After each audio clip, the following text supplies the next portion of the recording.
Good evening, everyone. Welcome to another episode of FOFF The Press. We've got a guest in studio tonight by the name of AB Basson.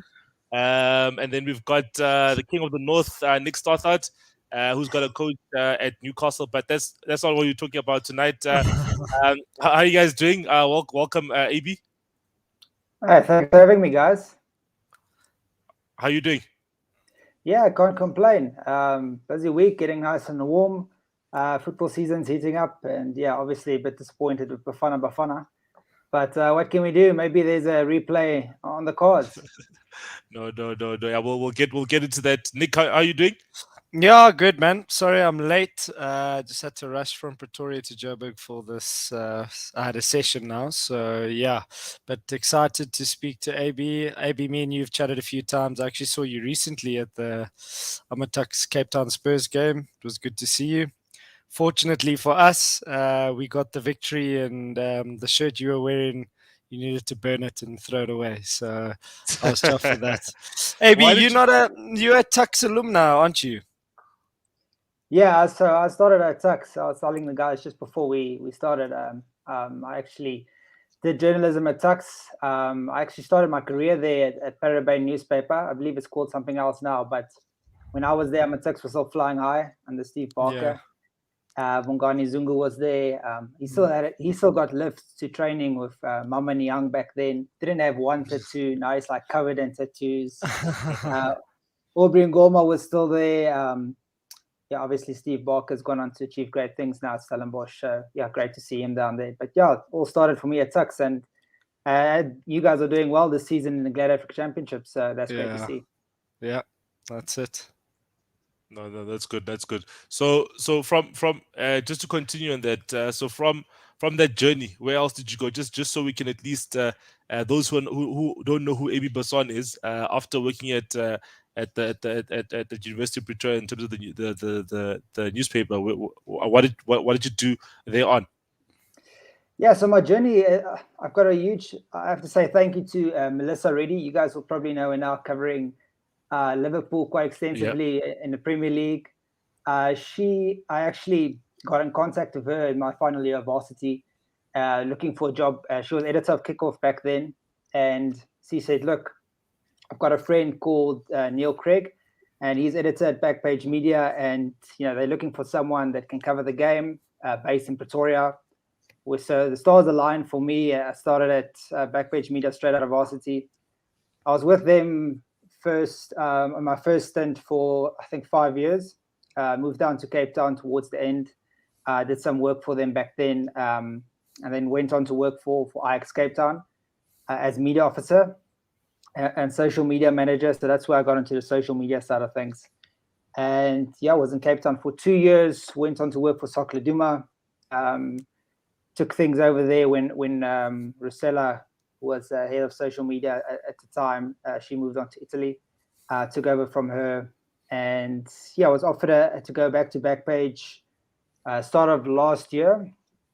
And yeah, I've been back in Joburg for just over 3 years now. So yeah, I've been moving up and down, but all good. It's been quite a journey. It's been quite a journey for you, AB. But I mean, you worked for Kickoff. You've worked for Laduma. Is it quite competitive in that market, in that space? Yeah. Obviously, you're working for one of them now, if I'm not mistaken, if I heard you correctly. But would you say one is better than the other? Do they maybe cover different, angles in the industry? I actually also worked for Goal.com, freelanced for 6 months. When Sundowns won the Champions League, I was actually overseeing Sundowns' journey.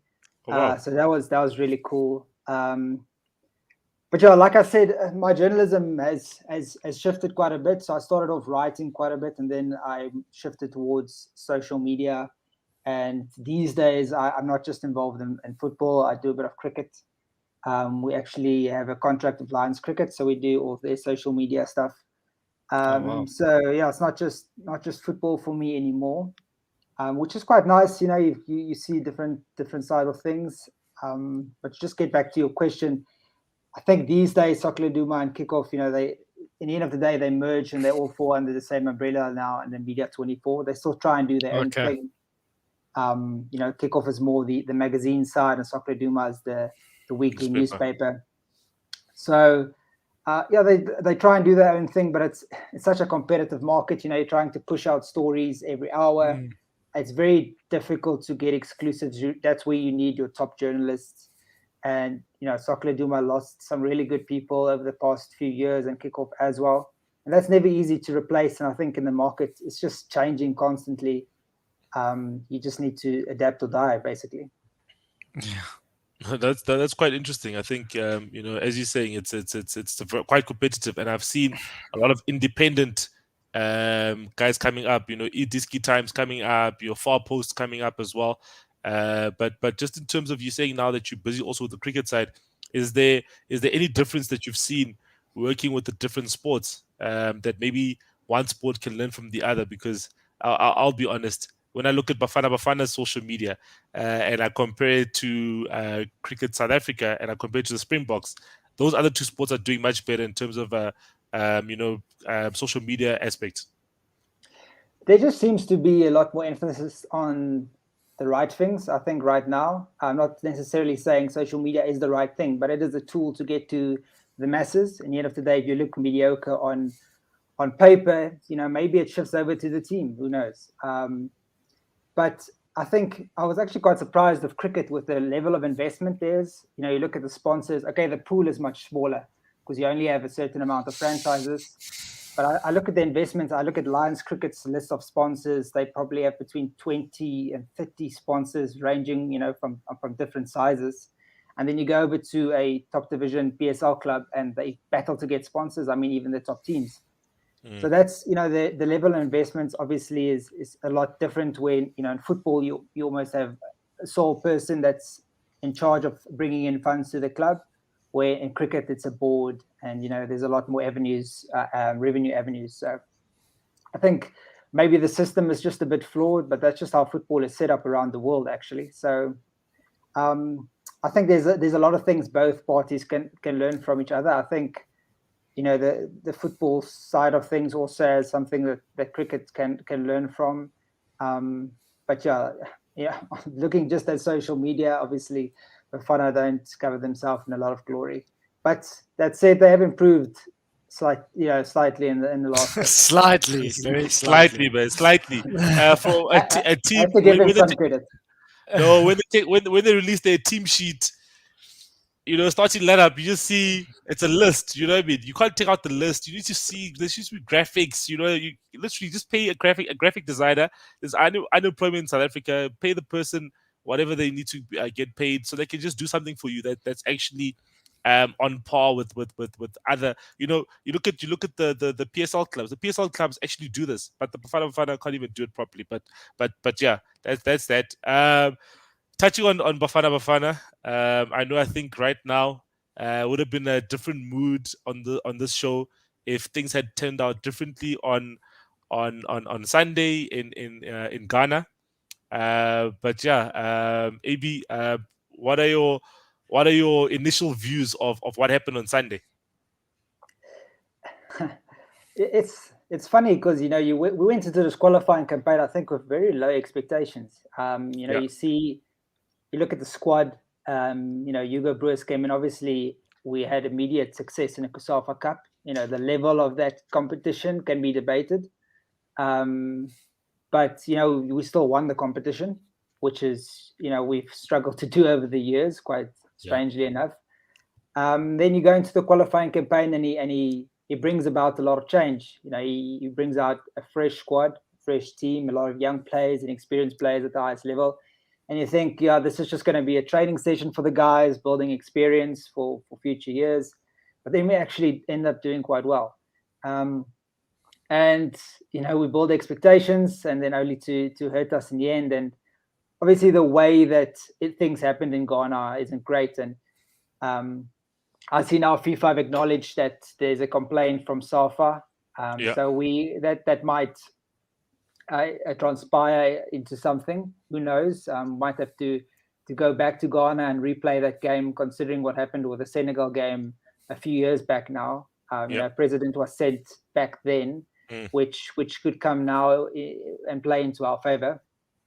But, in all, I think it was a really good qualifying campaign. Just the way that we exited, it's really heartbreaking, especially because, what is in it? A goal or two. And we played really well. Yes, our chances in the playoffs would have been minute, considering we would have not been seeded, and we would have probably had like Algeria or Morocco or in Egypt. But we've shown over the years that we can step up when the going gets tough and against the big teams. And Hugo Broos has, he won the African Cup of Nations with a Cameroon side that I think Joel Matip refused to play in that tournament, and a lot of their big guns pulled out last minute.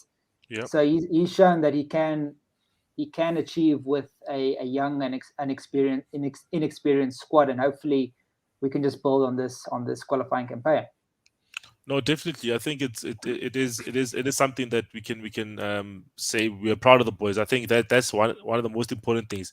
We're in a group where all the other 3 teams qualified for the AFCON that's coming up in January, whereas we didn't qualify for AFCON. So for us just to take it to the last game, I felt it was amazing. But yeah, the refereeing performance, I think in itself, there's a lot to be left to question. Especially leading up to the actual penalty incident, that should never even been a corner. It wasn't supposed to be a corner kick. That's the first part. And then secondly, obviously, the dubious penalty that they received.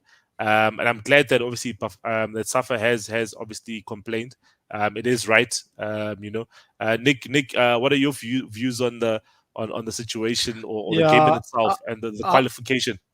Yeah, listen, I think we've spoken about Bafana for the last couple of months now, and I was pleasantly surprised that he's really turned this around. I didn't really know who Hugo Broos was, and he's been brave in the sense that he hasn't gone to the normal culprits per se, if you want to call it that, calling up the likes of sort of players that haven't been called up in the past. Going with youth, going with players that are performing at their clubs, and it's risky, especially with the players that he has left behind. A lot of people say, why don't you just take the whole of Sundowns to your sort of qualifiers, because they are a really good team. But in general, it has worked, and I was very confident when I saw that result. I think it was Ethiopia and Ghana when they drew 1-1. Yeah, I was very confident, but we needed to do the job against Zimbabwe. The first job was obviously to get the 3 points, but to not kill that game off. I just had a sneaky suspicion to go and avoid a 1-0 defeat in Ghana is not easy. And if I'm honest with you, Selo, I think we had a bit of a debate or a chat about it. I thought Bafana Bafana were completely outplayed that whole game, regardless of the referees. Ghana could have scored 3 or 4 in that second half. Yes, it is sore. It is sore, but from a footballing perspective, I think that true quality of Ghana actually came out. And I think on our night, we could have actually been, on our day, we could have been lucky and, got the 0-0 draw with probably a period of improvement needing to be taken place with a year to go for the World Cup. But I do think we didn't play our best. I think we've played better in this qualifying campaign, and it looked like it was a little bit negative. I don't think I would have started Ethan Brooks, especially against the size of those midfielders and the size of those players. Yes, Ethan Brooks is a quality player, but I would go with probably players that are more suited to dealing with those physical encounters. You saw sort of Keegan Dolly come on and he showed his class. I think he strung 1 or 2 good passes through and, created 1 or 2 opportunities for us to get into the final third.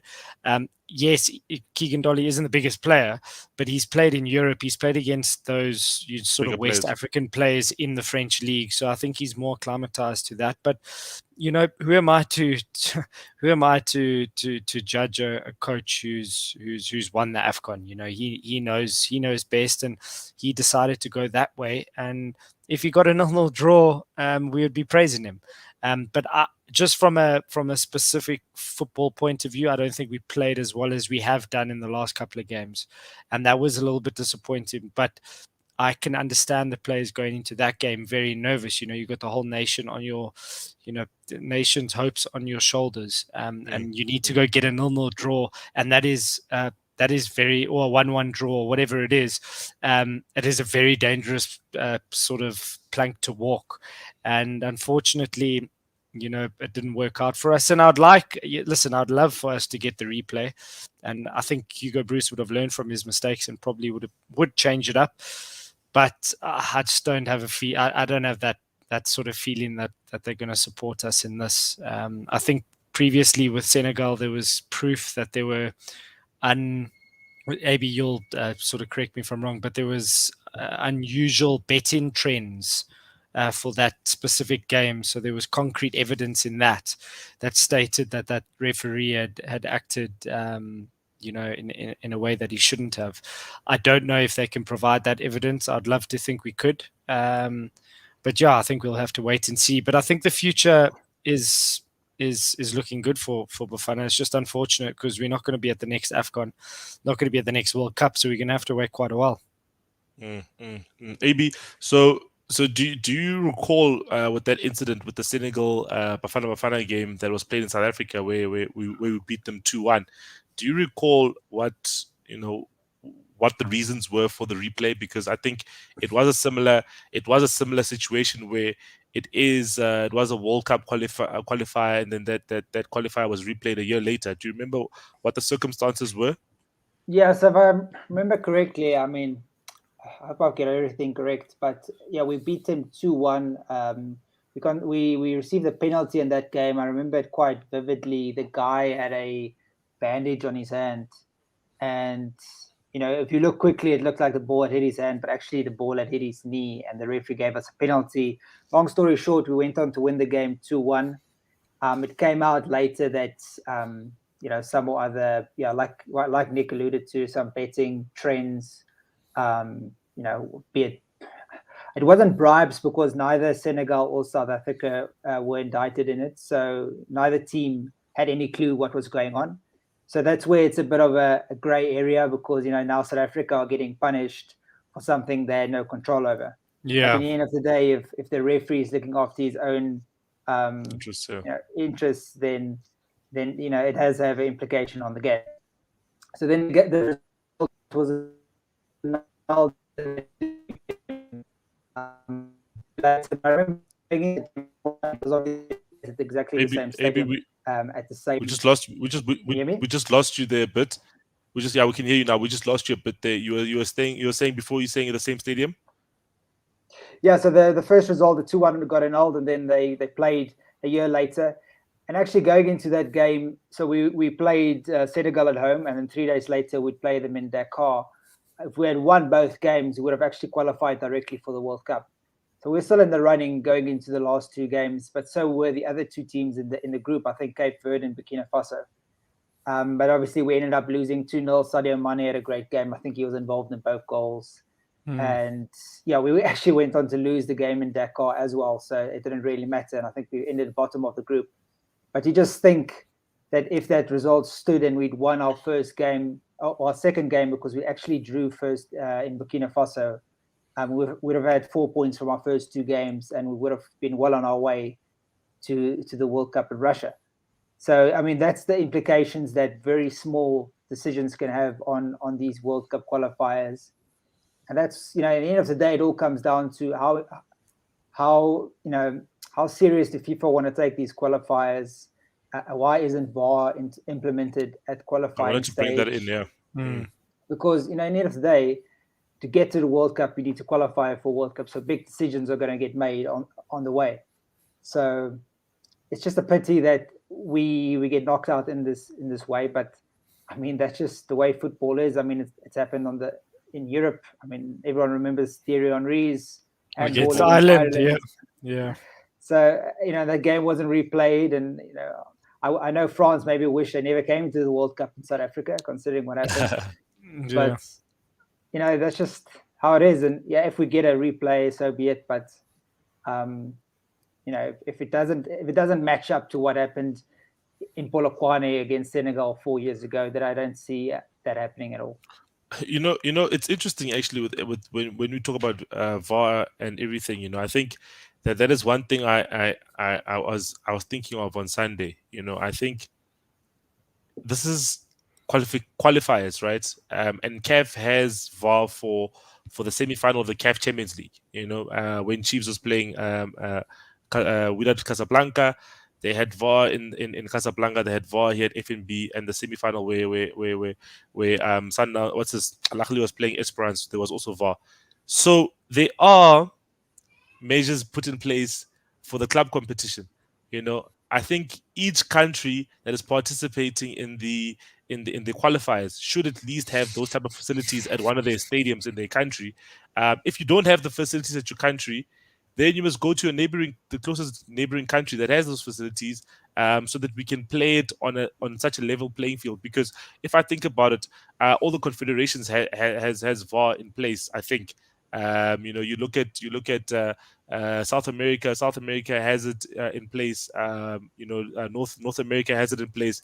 Europe has it in place. Even though I know Portugal were robbed in the first game against Serbia, but I don't know what happened. I can't remember what actually happened there, that they didn't see that goal over the line. But there's so much money at stake, and so much pride at stake. I think this is something in Africa that we should definitely be fixing. In the match where DRC was playing Benin, DRC got a dubious penalty as well. Literally, people were looking around trying to figure out what was the decision made, and DRC needed to win as well to go qualify. You see, it's in matches where the one needs to win to qualify. You know what I mean? It's not even in the match where nothing needs to happen. And that in both matches, the team that benefited needed something to happen. So what do you think, in terms of CAF and FIFA, in terms of not having the VAR in place? Yeah, it's very difficult. I mean, I think, speaking as a South African, it's very easy because we've got world-class infrastructure and we've been helped by the World Cup and we've got great funding, we've got a great local league and the money is there. But then you look at a game in Niger or you look at a game in Djibouti and you think to yourself, will there be, is it realistic that VAR will be implemented there? The cost behind VAR, because, you need the live broadcast, you need extra match officials. I mean, an African continent is so huge. I mean, we can't really compare ourselves to the rest of, the world. I mean, South America only has a few countries and they all compete in the same pool. It's different strokes for different folks. And yeah, but still, maybe then we break it down and say for key games like we had South Africa, Ghana, like we had today with Nigeria, Cape Verde and Algeria, Burkina Faso, maybe their VAR should be implemented, because I think it's easier also in those countries, and there's a hell of a lot at stake. One goal can make a huge difference. We saw the Serbia-Portugal game, Mitrovic's goal in the last minute, what impact that has, and can you imagine a World Cup without Cristiano Ronaldo? Like you said, like you mentioned, he had a goal disallowed that crossed the line, and what impact that would have had in the things. But that's just the margins of football.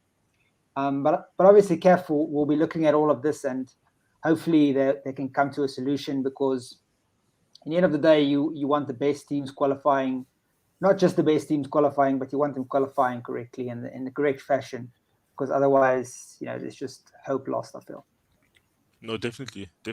Nick, I think, what do you think in terms of the whole situation around VAR and the fairness and so on and so forth? Yeah, I mean, I went to a referee's sort of, not a course, they come to speak to Amatux and the staff and the players. And the beginning of the season, Victor Hlongwane, the referee in the PSL, and he had just sort of spoke to us about VAR, and there is a plan from SAFA's side and the PSL side, but that plan's like 3 to 4 years, if I'm not mistaken, might be even longer, because the cost implication is really big.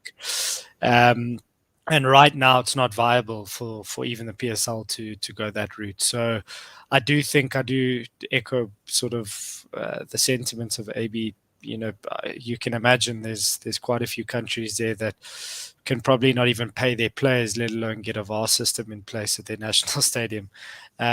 So yeah, I do think if there is a game of that is going to count, a game like Ghana and South Africa would be a true example of that. And you would like to think that we could have something in place, but it is a very difficult one, because you've got a country now that is knocked out of the World Cup essentially, where we probably rightly so if we don't concede that goal, we go through to the next round. So the incorrect decision was made, regardless of performance, regardless of Ghana maybe playing well. Where does Bafana pick themselves up from this? Because we're not going to another AFCON for at least another 2 tournaments, or at least another, we're not going to the next one. So, the next World Cup we can only go to is in the USA and Mexico and Canada. So it's bitter. It's a very bitter pill to swallow. And I'm just very interested to see, and I don't know, AB, if you have any idea how seriously SAFA are taking this. There's been a lot of talk in the last 2 days. I don't know if you've spoken to anyone, but how serious is the claims that Danny Jordan is going, directly to FIFA? He's having the conversations that need to be had.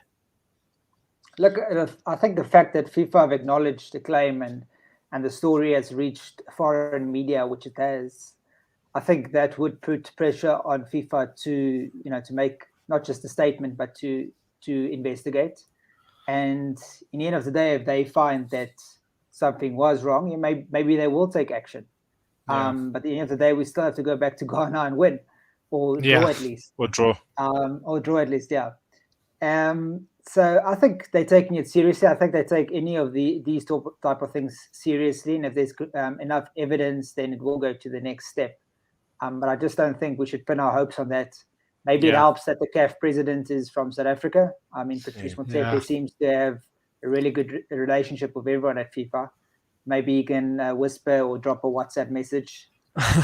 Everything is encrypted these days. Listen, FIFA are corrupt, as we know. So, something might happen. We don't know. And it might work in our favor. Yeah, look, I'll be smiling. I wouldn't mind going to Qatar next year and watching Bafana Bafana, to be honest. No. So I think we'll find out more in the next few weeks. But I think they've got time because the playoffs are only, next year. Or, closer to the World Cup. They've got a bit of time. So yeah, let's wait and see. But I'm not hoping for it. I'm not convinced that it will happen. So. But I think also, like, speaking about that VAR situation, just to show you like Ghana's situation in terms of the broadcast, there's only one angle of that actual incident. If you've noticed, like the second angle is a zoomed in version of what you can see on the big screen. So it's obviously a very, very limited broadcast that they even had at that stadium. So, we play a game here in South Africa, and SuperSport have cameras all over the stadium, and you can see everything from every angle. The Premier League is a great example. You can see anything from any angle. But, the evidence that they've got right now is more than likely what we've seen. And what I worry about is you can't actually see the guy Daruk's hands and that's arms. You can't see what he's actually doing because the Ghana player's back is to him.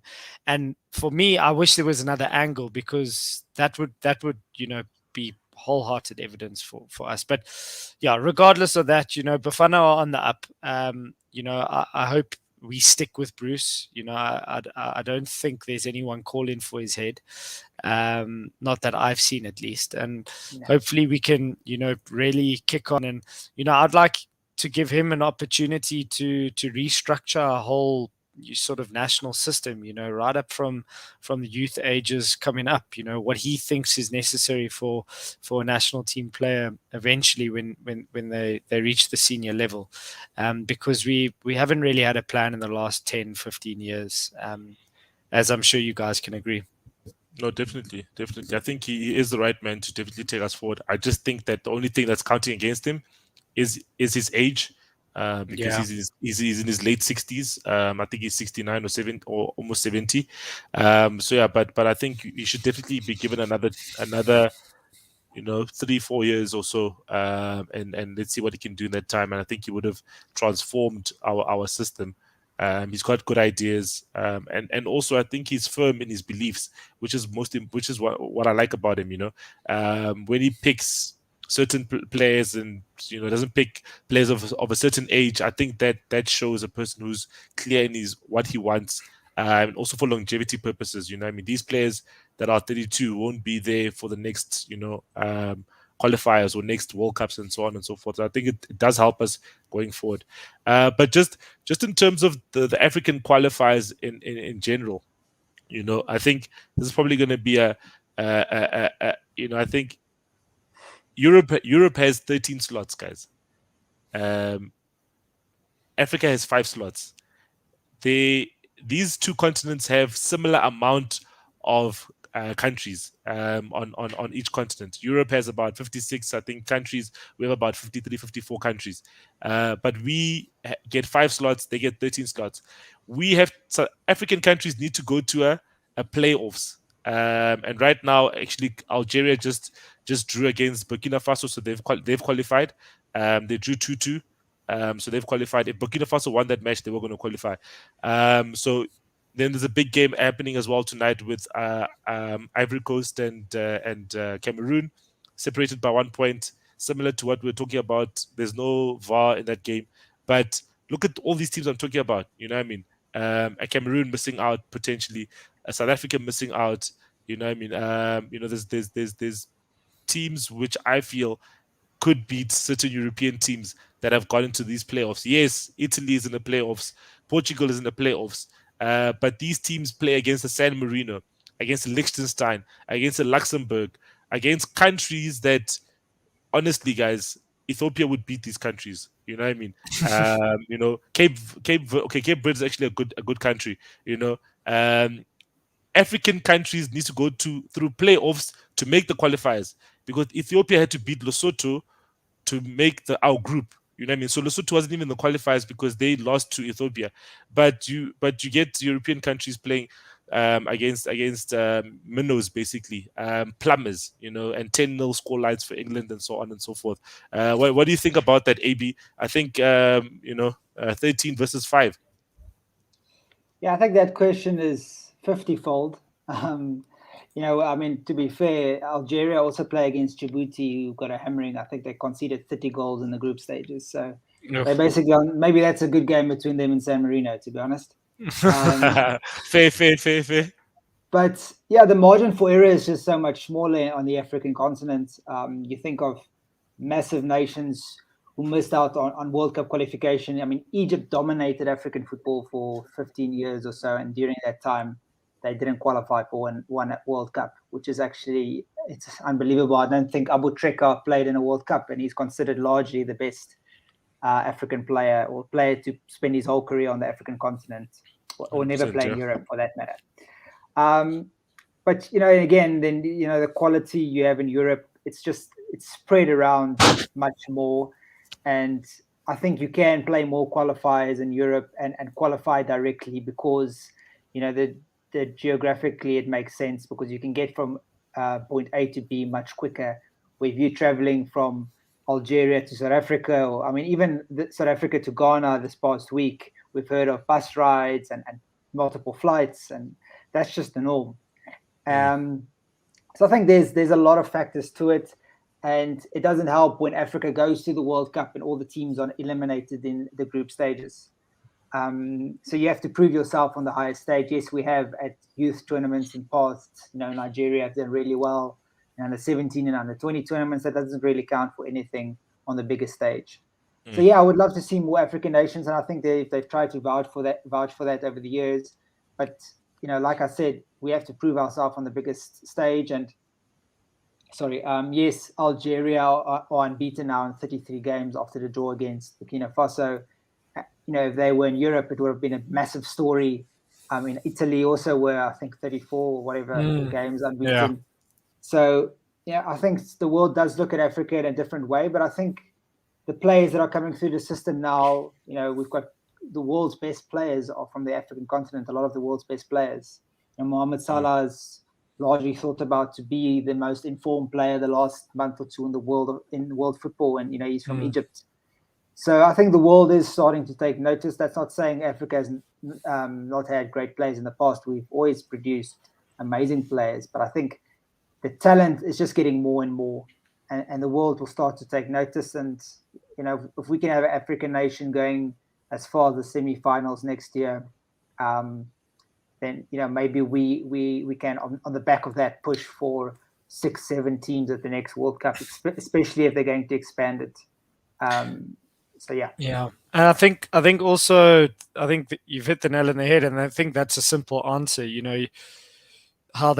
How they seed Champions League teams, or how they sort of allow teams from different nations to enter. So we got 4 in the Premier League, for example, but it's based on your coefficient, and I think they've got some similar calculation. And I think we would have had a good chance of getting 6 teams if Ghana got to a semi-final in 2010. Because who knows, maybe they even make a final after that. Obviously hard done there by Luis Suarez. But they need to go on, and if you get 2 teams in the quarterfinals and then 1 in a semi-final, then you've got a good, CAF has a good leg to stand on to say, listen, hey, we're mixing it with the best here. We're knocking out your European teams, your South American teams.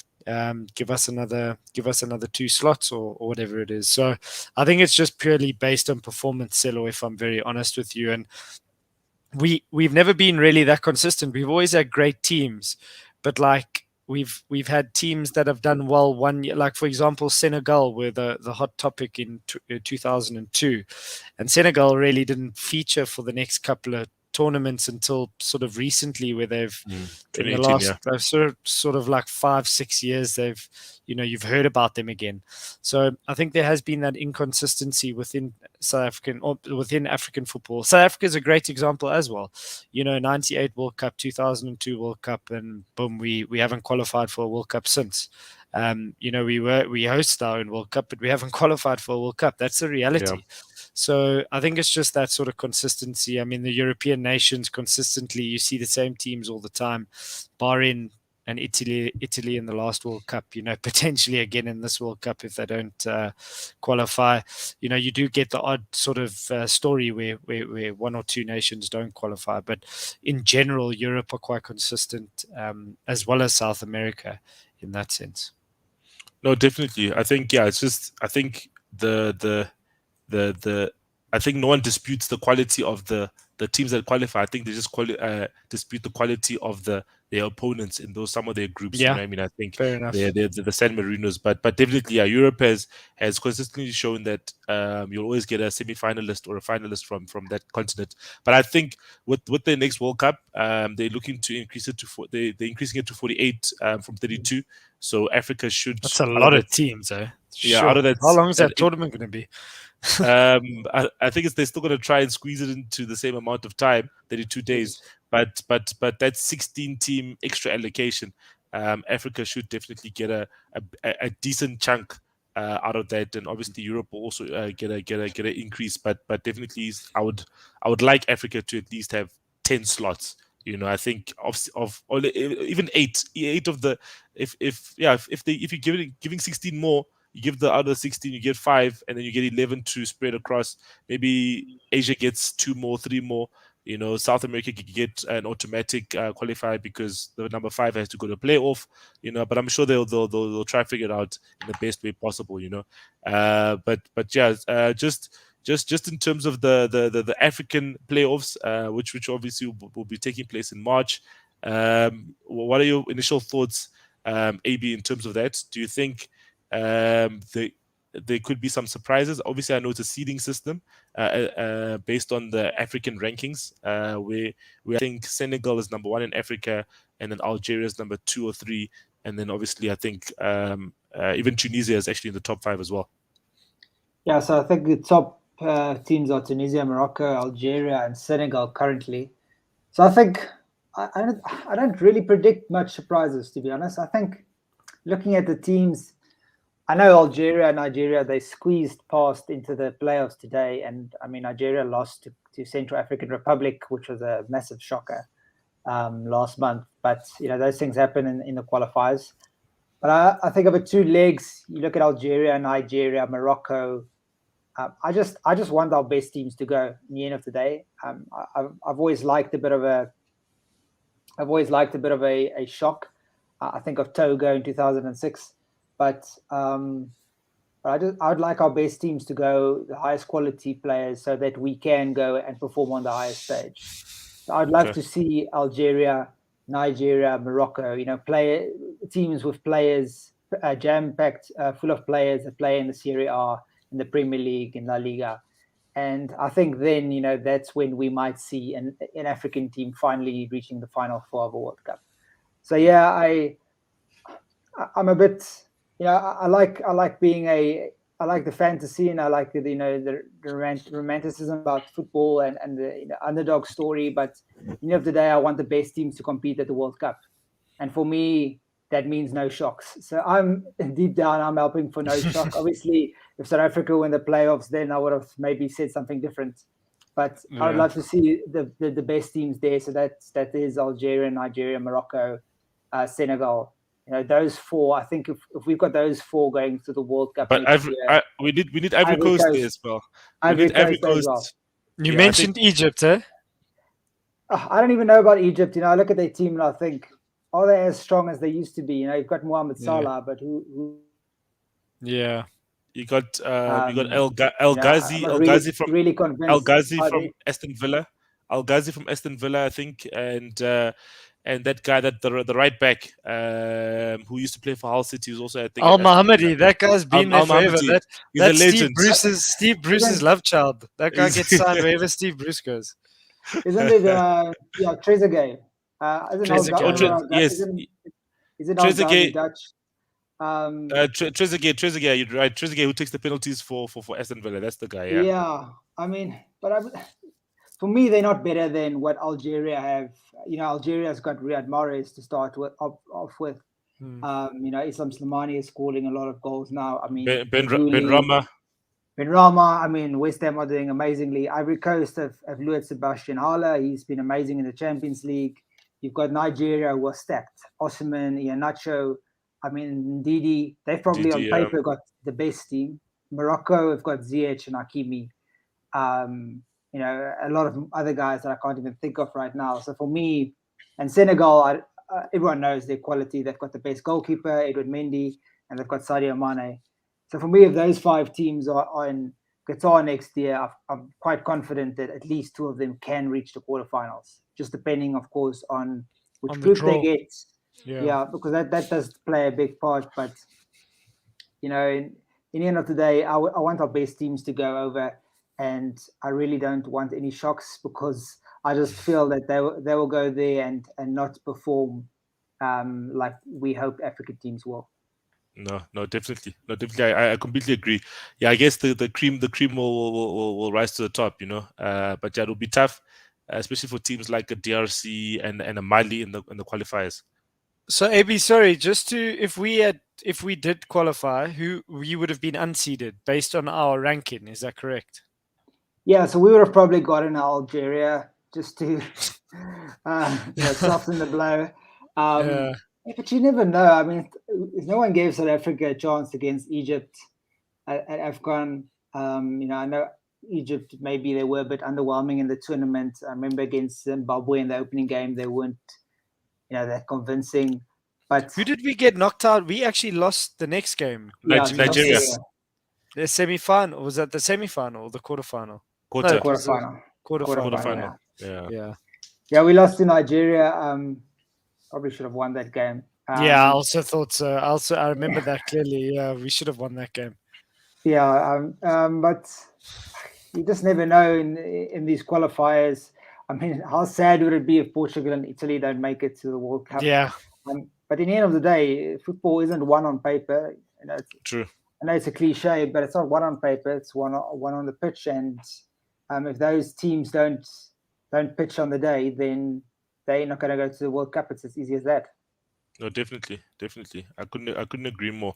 Something just to touch on. Obviously, I think that maybe people have actually missed of late. Maybe they didn't see what's going on.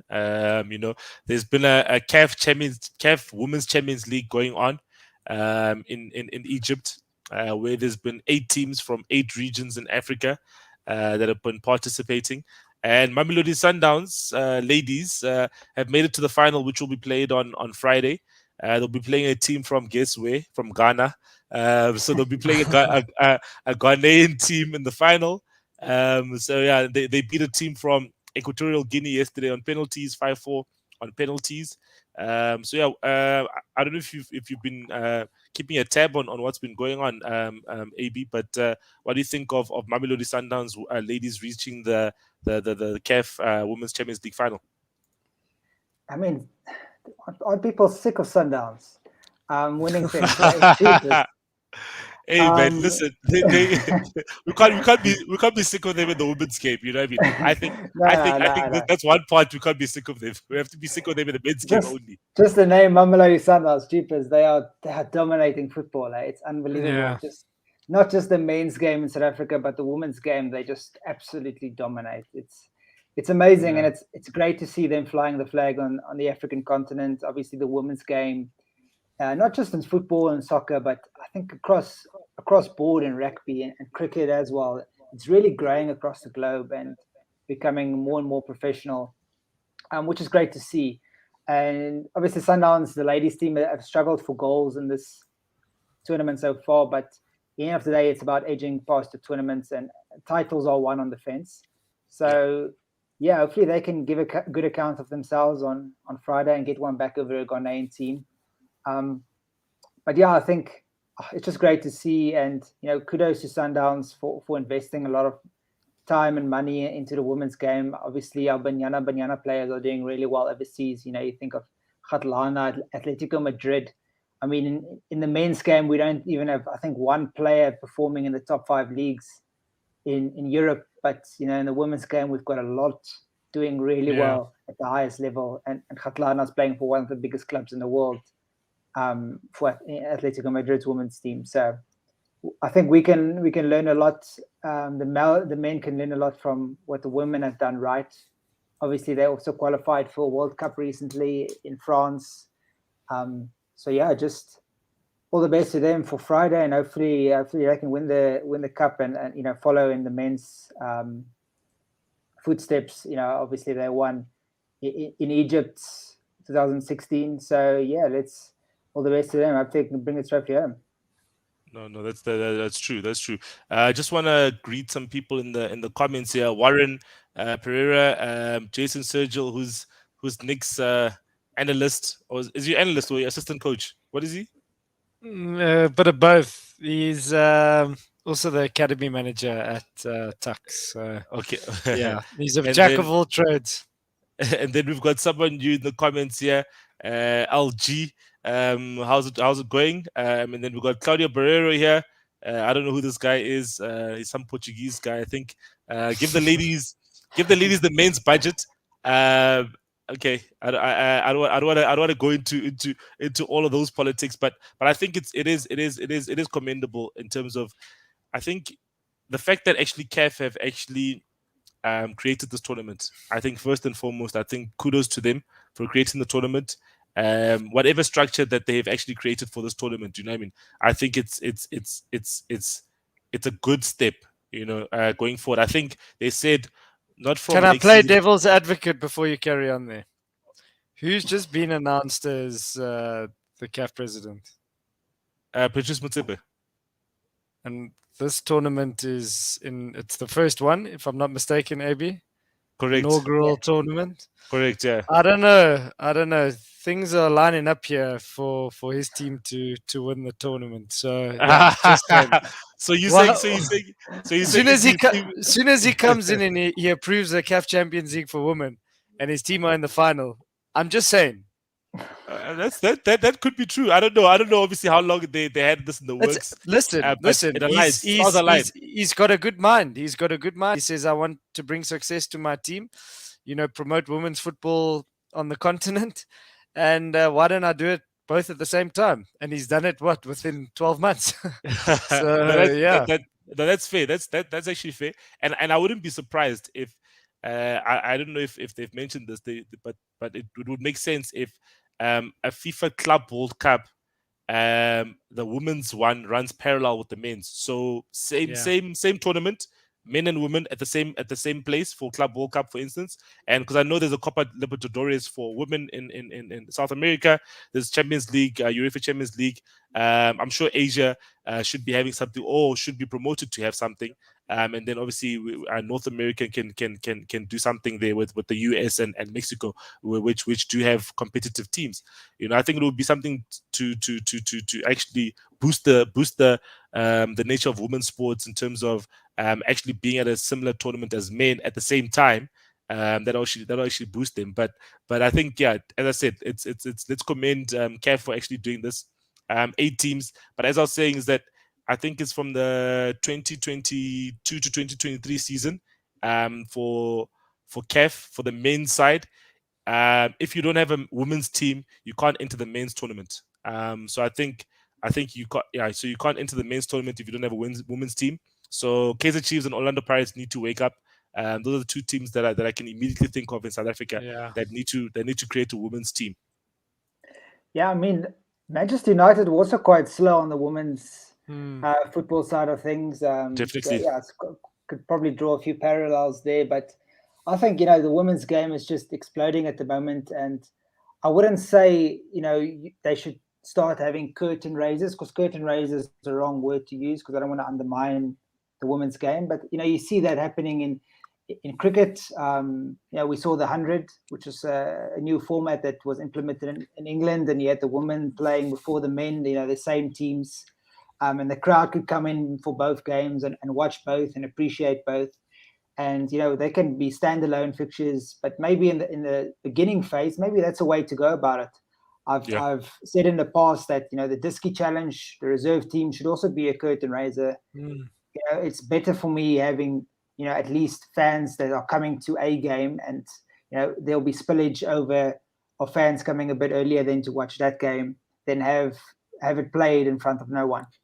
And yes, the multi-choice Disky Challenge and those competitions, they've drawn a crowd, but there's definitely better ways to do it, and to just giving the women's game a bit more exposure. That's just going to grow the game, and a bit more budget. And 10 years ago we wouldn't have thought that it would be as big as it is now, and just look what happened. A bit of love and care and a bit of money thrown behind it, and we've starting to reap the rewards, which is just terrific to see.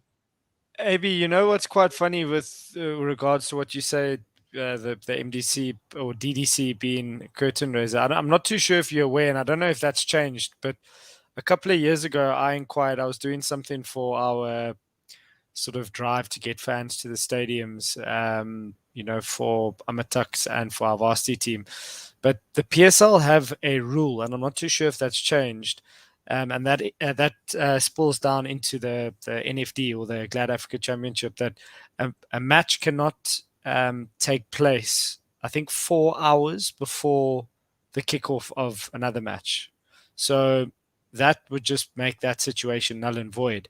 And, just speaking to my dad back in the day when he used to watch the old NSL, when, you had your Cape Town Cities and your Germiston Cities and Durban Uniteds and all those like old historic teams, and then your Sundowns and Pirates and Chiefs, they started forming part of that.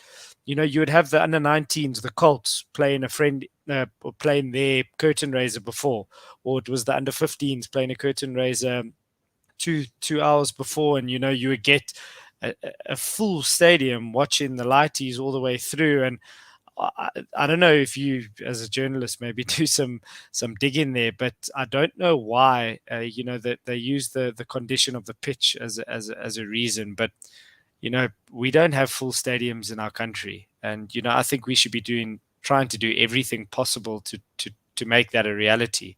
And I think that would be a great way, if you can find a pitch in a stadium that can hold a load of 3 matches, 1 ladies match, 1 youth match, and a PSL match at the end in one day, like the FNB, for example, or a smaller stadium. You look at Bidvest Stadium, good conditions, fields fields that are in good condition. Look at the stadium at Tuks. That's probably, for me, I'm a bit biased, but probably the best pitch in the country. Like, honestly, no, the best pitch in the country. Like, AB, you were there the other day. The amount of load that pitch has taken, rugby, football, Sundowns ladies have played a few games there, and it still, maintains. There's fields in South Africa where you can have 3-4 games on a day, and, you create a spectacle. You create a sort of product that you can sell.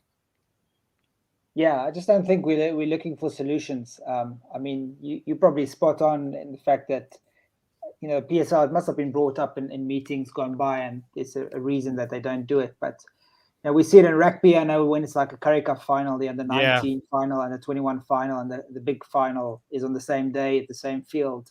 I know rugby is different because the pitch, it's not, the ball's not on the ground all the time. Yeah. In football, you need a more smoother surface, but there's definitely ways around it. I mean, Sundowns play soccer at a rugby stadium at the end of the day, and Pitso, I know in the past, has complained about them playing on the rugby field, but they still went on and scored loads of goals and won a lot of games there.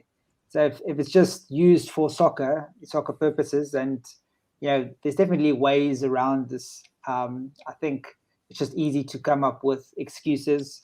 Yeah, easier than that. Yeah, than finding solutions. Yeah, no, 100%. So there's definitely ways we can try and get more exposure, be it on youth football or on the women's game. Yes, there's been a lot of broadcast elements, and kudos to SuperSport for pumping that type of money into it. But we need fans back at the stadium, and I think that's definitely going to come to the forefront after COVID completely dies down. But obviously that's just a discussion for another day. But yeah, I think there's definitely ways to do this and to get even more eyes on all levels of football. No, definitely. I definitely agree. Just to wrap up, any final thoughts? I'm gonna start with yourself, Nick, and then go to AB. Yeah, I mean, it's always good talking about our national team. Not so good in moments when we've just been knocked out of the World Cup, because essentially we were playing in the World Cup. Obviously, it's not the final stage of the World Cup, but we've been knocked out of the World Cup. It's sad, but it is good to see the progress that we are making. And unfortunately, we're always in this sort of position, it's sort of stuck between a rock and a hard place. Like, we can see the improvement, but we still haven't qualified, So I can understand why people are frustrated. Maybe something comes of this protest / complaint. I'm not too sure how you actually what you call it, but hopefully we can find some clarity sooner rather than later, because you don't want it to drag on until just before March, and we're still hoping that FIFA say, hey, you're going to get a replay. Let's put us out of our misery, or give us a second chance. Hopefully Bruce can make a plan. But yeah, to you, AB, we've, I think, interacted on social media for the last couple of years. It's good to see your work, your passion for the game, especially the local game. And I need to get you an Amatuk shirt. So next time you come to the stadium, I don't want to see you in a Cape Town Spurs shirt. I've actually got an Amatuk shirt, but it's too small for me. I think they gave me an extra small a few years back. Really? I really appreciate the new one. Yeah, guys, thanks for having me on the show. Obviously, looking forward to a massive Arsenal win on the weekend. Claudia would like that. I know Claudia is a Liverpool supporter, so I thought I'll just end the show on that note. But yeah, thanks for having me, Silo, Nick. Great chatting to you guys. Hopefully Bafana Bafana get the rub of the green. But even if we don't, there's a lot to build on and a lot to look forward to. Okay, no, great, man. Thanks a lot, AB. Thanks for coming on to the show. Nick, thanks a lot for joining as well. So the Premier League is back this weekend. So no international break for 4 months, which people are excited about. And let's see what Nick's new coach can do at Newcastle. And let's see if Arsenal can actually continue their run of form. And can we say upset Liverpool? Yeah, an upset Liverpool. You know what I mean? Yeah, it'll be upset. It'll be upset. An upset Liverpool. You know what I mean? I would actually like to see that because Claudio will have a meltdown. But yeah, thanks for everyone who tuned in this evening. Remember to like, subscribe to the channel. Follow us on our social media pages: Instagram, Twitter, Facebook, and also join our Discord channel. So we've got a Discord channel where we throw in some banter about what's going on in the world of football. But yeah, join us on Thursday for the next show, guys. Thanks a lot. Cheers. Cheers.